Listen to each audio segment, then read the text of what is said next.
Hello everyone. कैसे हैं आप सब? बढ़िया। चलो, आज हम लोग देखने वाले हैं रासायनिक संयोजन के नियम। तो करें स्टार्ट। चलो।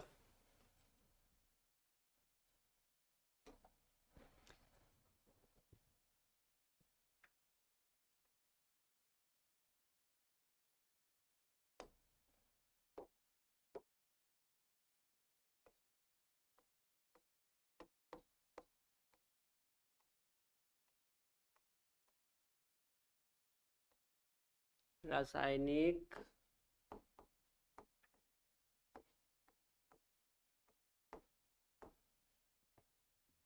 संयोजन के नियम। ये जो रासायनिक संयोजन के नियम है, इसे अंग्रेजी में बोलेंगे लॉ ऑफ केमिकल कॉम्बिनेशन। क्या बोलेंगे? Law of chemical combination. ठीक है, मैं लिख देता हूं यहाँ पे।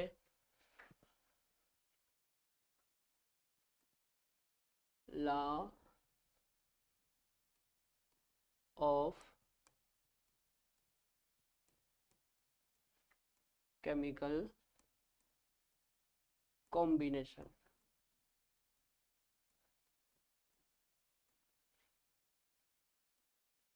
Law of chemical combination. ठीक है, सुनो। एनसीईआरटी के अकॉर्डिंग 5 नियम हैं जो तत्वों से यौगिक बनने को समझाते हैं। ठीक है, कितने नियम हैं? 5। हमारी एनसीईआरटी बोलती है कि ऐसे 5 नियम हैं जो तत्वों से यौगिक के बनने को समझाते हैं। ठीक है, तो पहले हम वो 5 नियम लिख लेते हैं।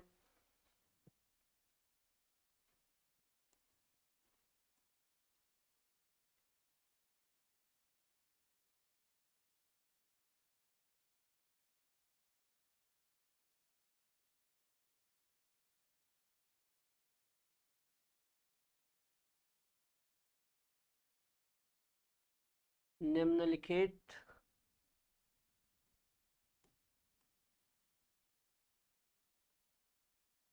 पांच नियम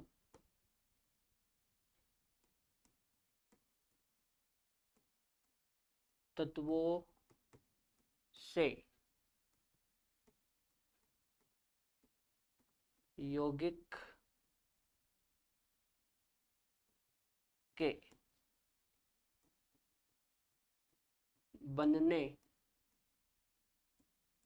को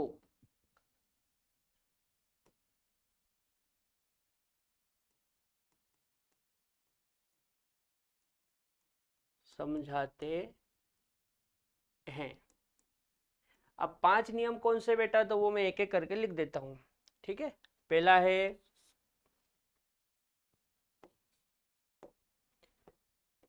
लॉ ऑफ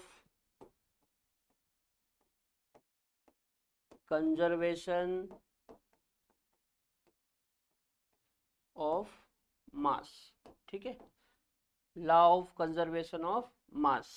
दूसरा नियम है law of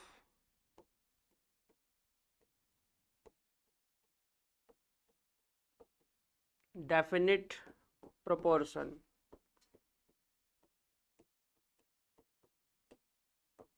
law of definite proportion. तीसरा नियम है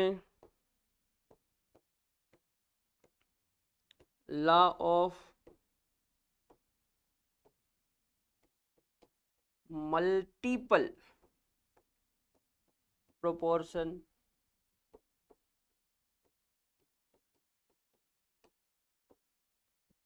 पांचवा, सॉरी, चौथा चौथा नियम है लॉ ऑफ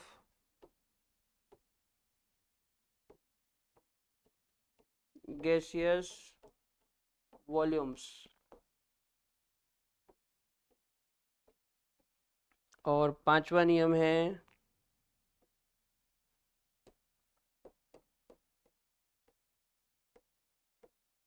एवोगैड्रोस लॉ।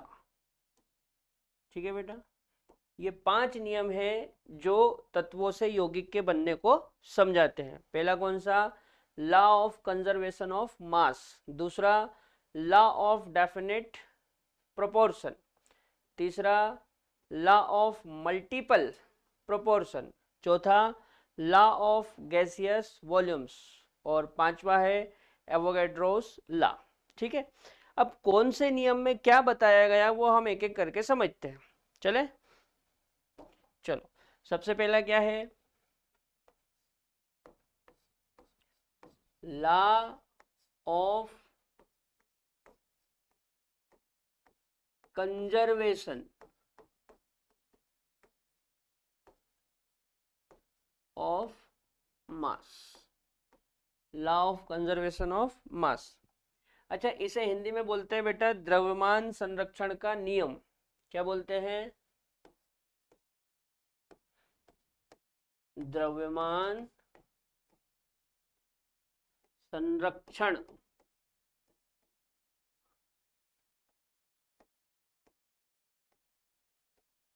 का नियम। क्या है ये? सुनो, देखो, इस नियम में ये बताया गया कि किसी भी अभिक्रिया के दौरान जो क्रियाकारक होते हैं उनका द्रव्यमान संरक्षित रहता है। मतलब ना तो द्रव्यमान नष्ट होता है और ना ही उत्पन्न होता है। ठीक है। अच्छा, ये जो नियम है ये लेवोसियर द्वारा दिया गया था। किसके द्वारा दिया गया? लेवोसियर। तो पहला पॉइंट हम वही लिख लेते हैं।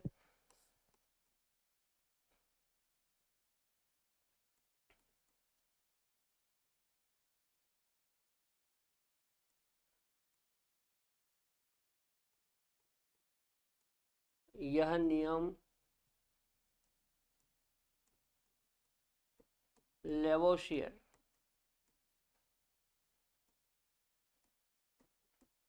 द्वारा दिया गया था। ठीक है, ये नियम किसके द्वारा दिया गया था? लेवोसियर के द्वारा दिया गया था।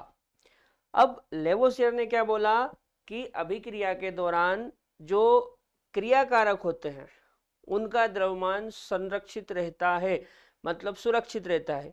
यानी कि अभिक्रिया के दौरान ना तो द्रव्यमान नष्ट होगा और ना ही उत्पन्न होगा। ठीक है।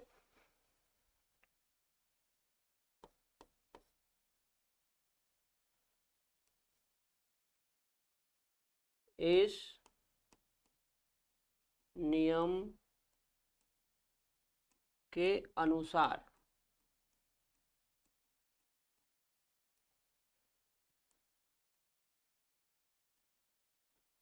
क्रियाकारकों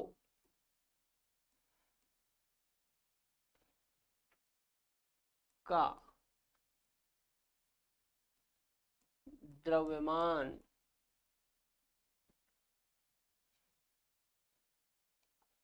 क्रियाकारकों का द्रव्यमान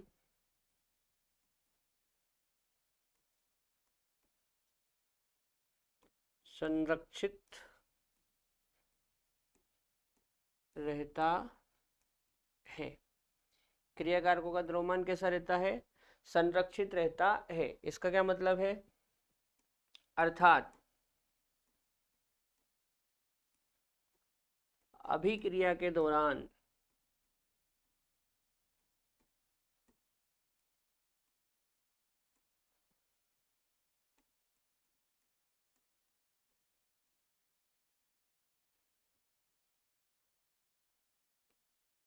ना तो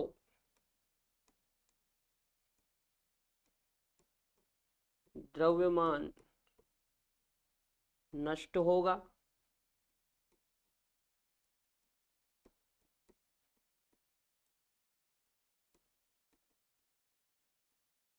और ना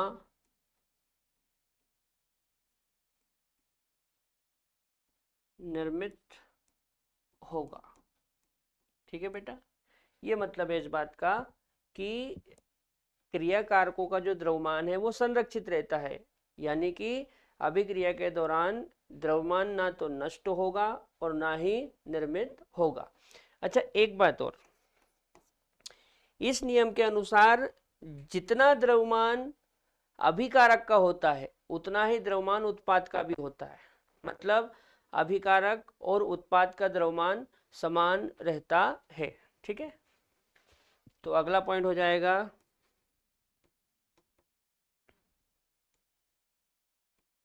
इसके अनुसार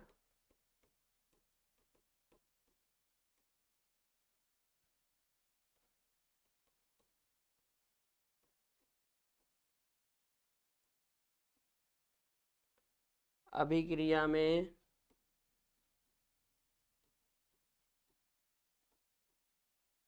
अभिकारक तथा उत्पाद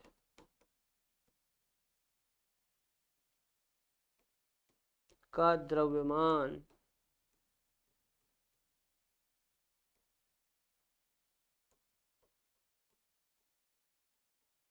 बराबर रहता है। मतलब जितना द्रव्यमान अभिकारक का होगा उतना ही द्रव्यमान उत्पाद का होगा। आप इसको इस तरह से भी लिख सकते हैं, मास ऑफ रिएक्टेंट, या ऐसा करते हैं इसको दूसरे पेज में ही लिखते हैं अपन। ठीक है, इतना समझ में आया?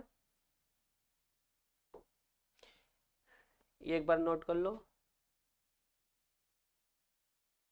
चलो आगे बढ़े। देखो, जैसे मान लो कोई रिएक्शन है, कोई रिएक्शन है ना। रिएक्शन में आपको पता ही है क्या होता है, रिएक्टेंट से क्या बनता है, प्रोडक्ट। ठीक है, अभिक्रिया में क्या होता है बेटा, रिएक्टेंट से प्रोडक्ट बनता है। तो इस नियम में ये बताया गया कि अभिक्रिया के दौरान जितना द्रव्यमान रिएक्टेंट का होता है उतना ही द्रव्यमान प्रोडक्ट का भी होता है। मतलब मैं लिख सकता हूं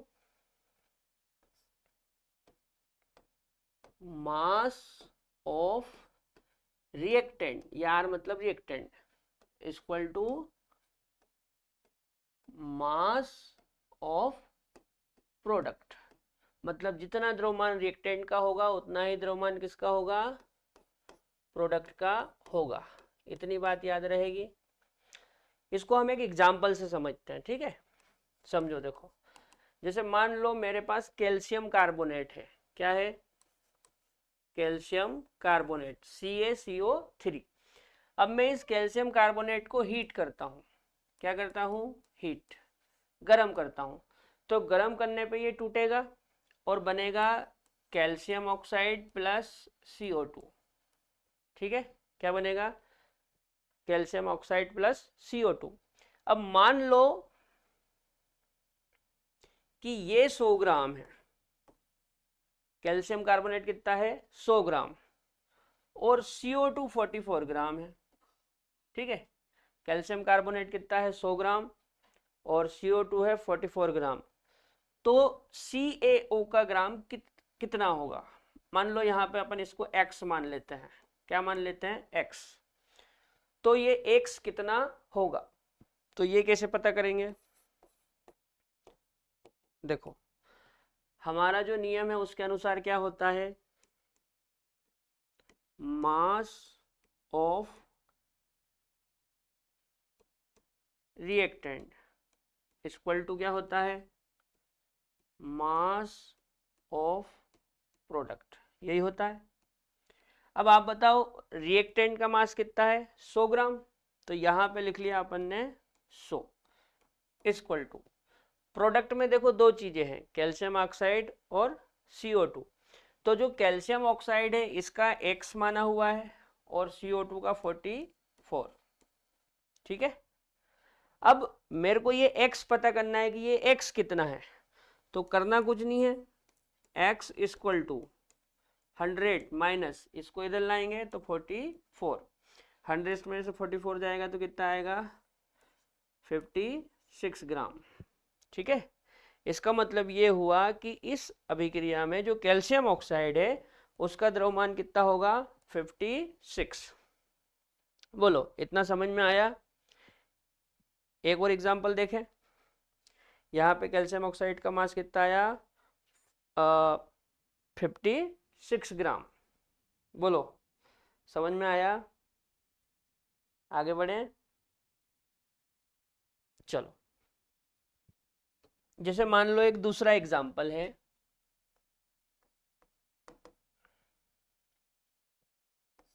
BaCl2, ये बेरियम क्लोराइड है, इसकी अभिक्रिया करवाई Na2SO4 के साथ। ठीक है, तो प्रोडक्ट बना BaSO4 प्लस 2NaCl। ठीक है, अब ये जो अभिक्रिया है, इस अभिक्रिया में मान लो कि जो बेरियम क्लोराइड है उसका मास है 41.6 ग्राम। कितना है 41.6 ग्राम। और जो Na2SO4 है इसके मान लो x ग्राम है। कितने ग्राम है x ग्राम। अच्छा, जो बेरियम सल्फेट है इसका मास मान लो 46.6 ग्राम है। कितना है 46.6 ग्राम। और जो हमारा NaCl है उसका वेट मान लो 23.4 ग्राम है। कितना है 23.4 ग्राम।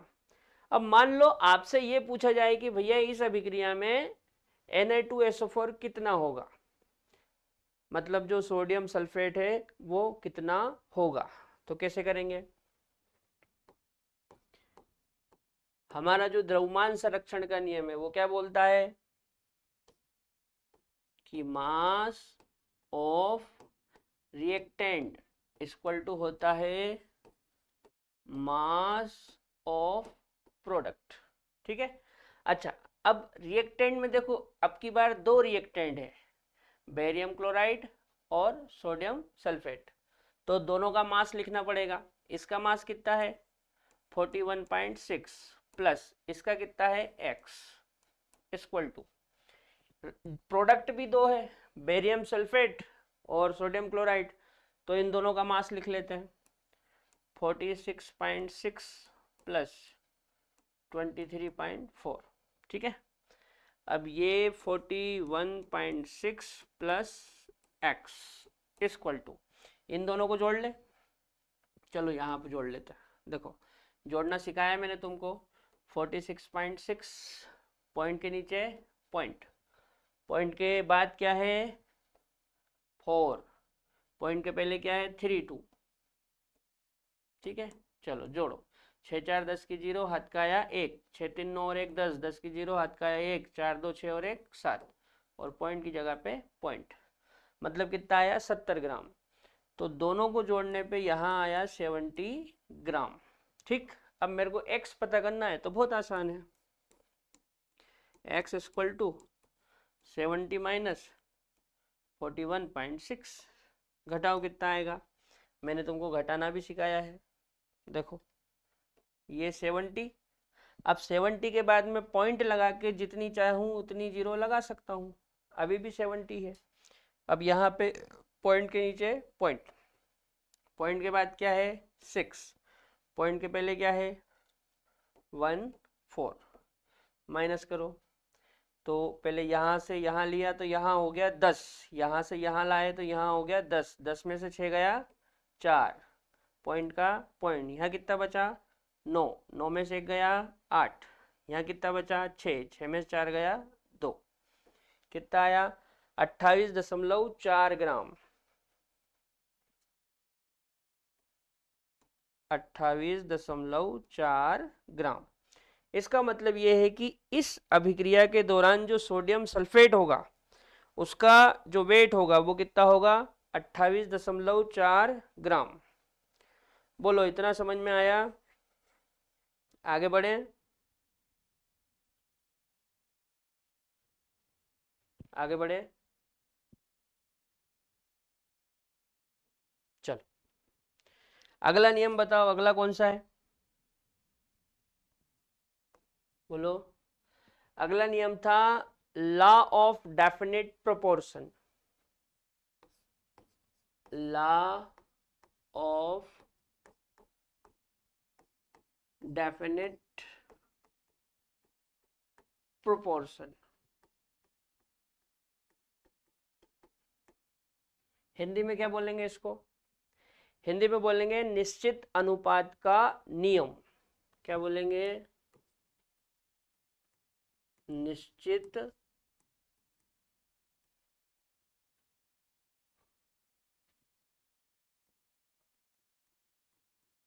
अनुपात का नियम। ठीक है, निश्चित अनुपात का नियम। पहली बात तो ये नियम किसने दिया था, तो आपको बताओ बेटा, ये जो नियम है ये प्राउस्ट नाम के वैज्ञानिक ने दिया था। किसने दिया था, प्राउस्ट। तो पहला पॉइंट तो यही हो जाएगा, यह नियम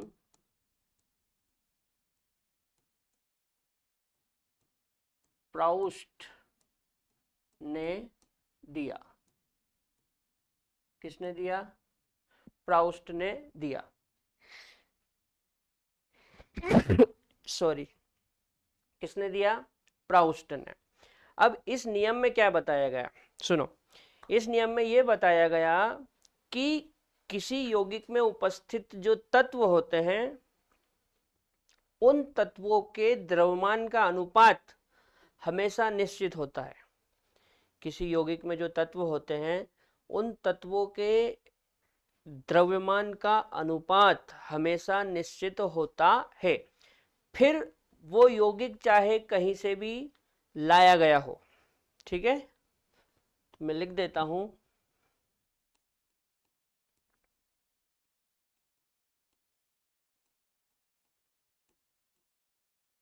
इस नियम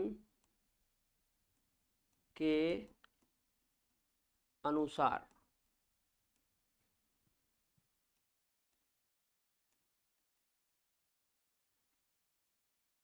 किसी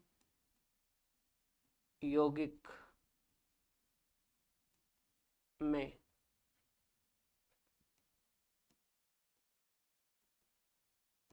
उपस्थित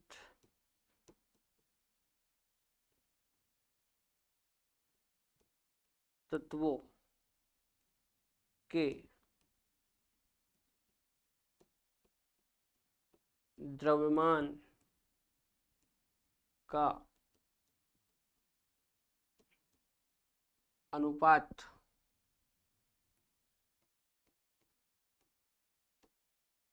निश्चित होता है, चाहे तत्व का स्रोत, सॉरी ये थोड़ा सा गलत लिख दिया मैंने यहाँ पे, चाहे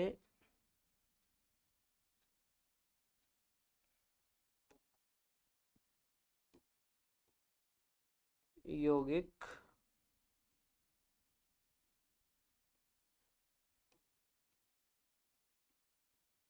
भिन्न स्रोतों से लाया गया हो। ठीक है, इस नियम के अनुसार किसी यौगिक में उपस्थित तत्वों के द्रव्यमान का अनुपात निश्चित होता है, चाहे यौगिक भिन्न स्रोतों से लाया गया हो। ठीक है, और ऐसा हमेशा होता है बेटा, है ना, यहाँ पे मैं हमेशा जोड़ देता हूँ, ये बात हमेशा के लिए सत्य होगी, है ना, हमेशा निश्चित होता है, उपस्थित तत्वों के द्रव्यमान का अनुपात हमेशा निश्चित होता है, चाहे यौगिक को आप कहीं से भी लेके आए हो। इसको मैं एक एग्जाम्पल से समझाता हूं आपको। ठीक है, जैसे मान लो फॉर एग्जाम्पल जल, ठीक है, जल को हम लोग वाटर बोलते हैं और इसका फॉर्मूला क्या होता है H2O। ठीक, अब इस H2O में देखो, इस H2O में हाइड्रोजन और ऑक्सीजन का अनुपात देखते हैं। तो हाइड्रोजन का वेट कितना हो जाएगा 2, एक हाइड्रोजन का एक होता है तो 2 का 2, और ऑक्सीजन का 16। इतना समझ में आया। अब मान लो मेरे को इसका सरल अनुपात बनाना है। क्या बनाना है? सरल अनुपात। तो आप ये देखो, इन दोनों में छोटा नंबर क्या है? तो इन दोनों में छोटा नंबर है 2। तो 2 से इन दोनों में भाग लगा दो। ठीक है, तो यहाँ पे लिखूंगा मैं 2/2 और यहाँ पे लिखूंगा 16/2। 2 से 2 कितनी बार जाएगा? एक बार। और 2 से 16 कितनी बार जाएगा? 8 बार। यह आपका बन गया सरल अनुपात। क्या बन गया? सरल अनुपात। इस तरह से सरल अनुपात बनाया जाता है। ठीक है, अब ये जो वाटर है, इस वाटर में हाइड्रोजन और ऑक्सीजन का अनुपात 1:8 है। ठीक है, ये हमेशा 1:8 ही रहेगा, चाहे आप ये जल नदी से ले लो, चाहे समुद्र से ले लो, या प्रयोगशाला में बना लो। समझ में आ रही बात? ये जो जल में हाइड्रोजन और ऑक्सीजन के भार का अनुपात 1:8 है, ये हमेशा 1:8 ही होगा, चाहे ये जल नदी का हो या समुद्र का हो या आपने प्रयोगशाला में बनाया हो। हमेशा अनुपात क्या आएगा? 1:8। मतलब यहाँ पे तत्वों के द्रव्यमान का जो अनुपात है वो निश्चित है। यही इस नियम में बताया गया। ठीक है, समझ में आया? आगे बढ़ें। चलो अगला बताओ, अगला कौन सा है? अगला है law of multiple proportion. Law of multiple proportion, इसको हिंदी में क्या कहते हैं? इसको हिंदी में बोलते हैं गुणित अनुपात का नियम। क्या बोलते हैं? गुणित अनुपात का नियम। ये ऐसा का बनाता हूं मैं ना, गुणित अनुपात का नियम। सुनो ये क्या है। अच्छा, पहली बात तो ये दिया किसने? तो ये जो नियम है ये डाल्टन ने दिया था। किसने दिया था? डाल्टन ने। लिख दूं यहां पे, यह नियम डाल्टन ने दिया था। किसने दिया था? डाल्टन ने दिया था। अब ये नियम क्या है सुनो। इस नियम में बेटा ये बताया गया कि दो तत्व, कितने तत्व?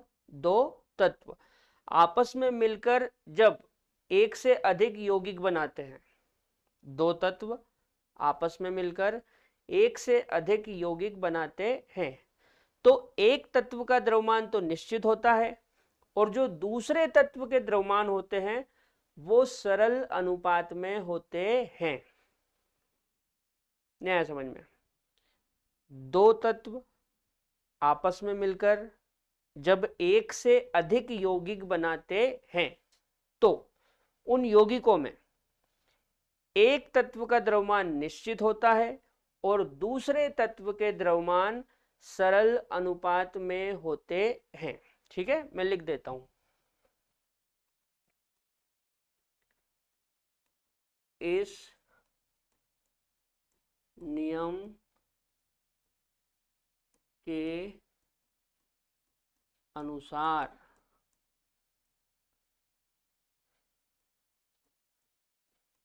जब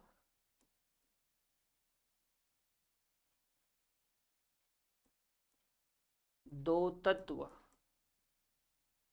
मिलकर जब दो तत्व मिलकर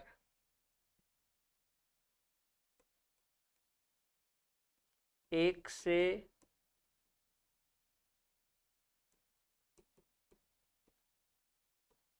अधिक यौगिक बनाते हैं तो एक तत्व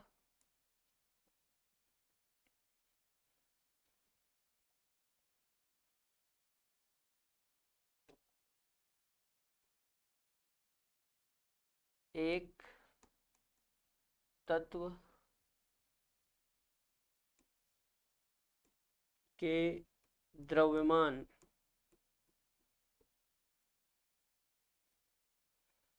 निश्चित होते हैं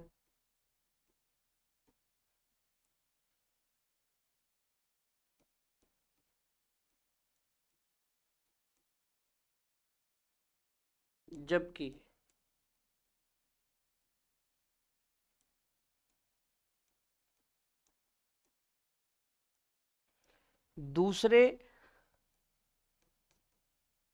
तत्व के द्रव्यमान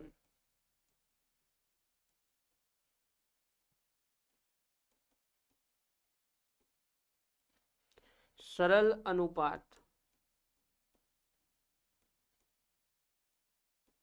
में होते हैं।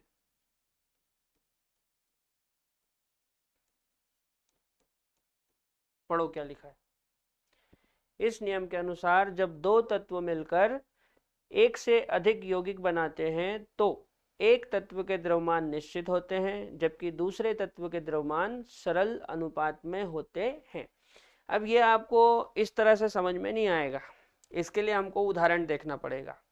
तो हम कुछ उदाहरण देखते हैं। देखो, जैसे समझने के लिए मान लो कि हाइड्रोजन और ऑक्सीजन दोनों मिलकर H2O बनाते हैं। हाइड्रोजन और ऑक्सीजन दोनों मिलकर क्या बनाते हैं? H2O। अब ये भी तो हो सकता है कि हाइड्रोजन और ऑक्सीजन मिलकर H2O2 बना ले। ठीक है, हाइड्रोजन और ऑक्सीजन मिलकर H2O भी बनाते हैं और हाइड्रोजन ऑक्सीजन मिलकर H2O2 भी बनाते हैं। ये वाटर होता है। क्या होता है? वाटर। और इसको बोलते हैं बेटा हाइड्रोजन पेरोक्साइड। क्या बोलते हैं? Hydrogen peroxide. ठीक है, अब बात को समझना है। जैसे ये जो H2O है, इसमें यदि मैं हाइड्रोजन और ऑक्सीजन का अनुपात देखूं तो हाइड्रोजन का वेट कितना है? 2 ग्राम और ऑक्सीजन का 16 ग्राम। ठीक है, ऑक्सीजन का 16 ग्राम होता ना।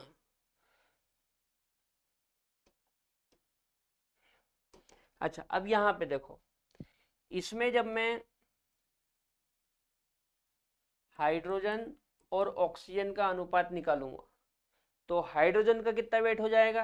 देखो, इसमें 2 हाइड्रोजन है तो एक हाइड्रोजन का वेट होता है 1 ग्राम, तो 2 हाइड्रोजन का 2 ग्राम, तो यहाँ पे हो गया 2। और ऑक्सीजन कितने हैं? 2, तो एक ऑक्सीजन का होता है 16, तो 2 का 32, तो इसका वेट हो जाएगा 32। ठीक है, अब ध्यान से देखो, आपको क्या दिख रहा है? यहाँ पे ये दिख रहा है कि जो हाइड्रोजन है उसका भार यहाँ पर भी 2 ग्राम है और यहाँ पर भी 2 ग्राम है। मतलब हाइड्रोजन का द्रव्यमान निश्चित है। हाइड्रोजन का द्रव्यमान कैसा है? निश्चित। ये कैसा है बेटा? निश्चित। यहाँ भी 2 ग्राम और यहाँ भी 2 ग्राम, तो ये कैसा हो गया? निश्चित। ठीक है, मैं इसके नीचे लिख देता हूं निश्चित। ठीक ऐसा का ऐसा ही यहाँ पे भी हो रहा है। ये भी कैसा है? निश्चित। इतना समझ में आ रहा है? हाइड्रोजन का द्रव्यमान कैसा है? निश्चित। अब हम ऑक्सीजन के द्रव्यमान की बात करते हैं। ठीक है, तो ऑक्सीजन का यहाँ पे 16 और यहाँ पे 32।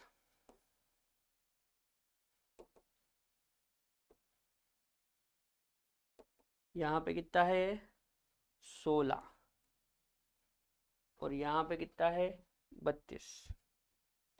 यदि इसका सरल अनुपात बनाना है तो दोनों में 16 से भाग लगा दो। कितने से 16 से।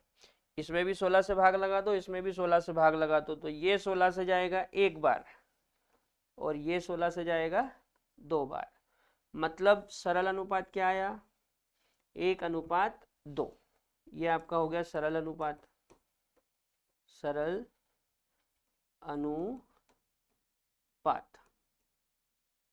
ठीक है।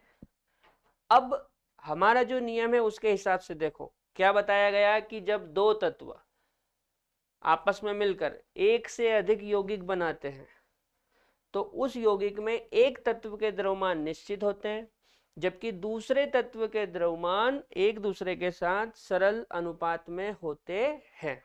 ठीक है, इसको नोट करो।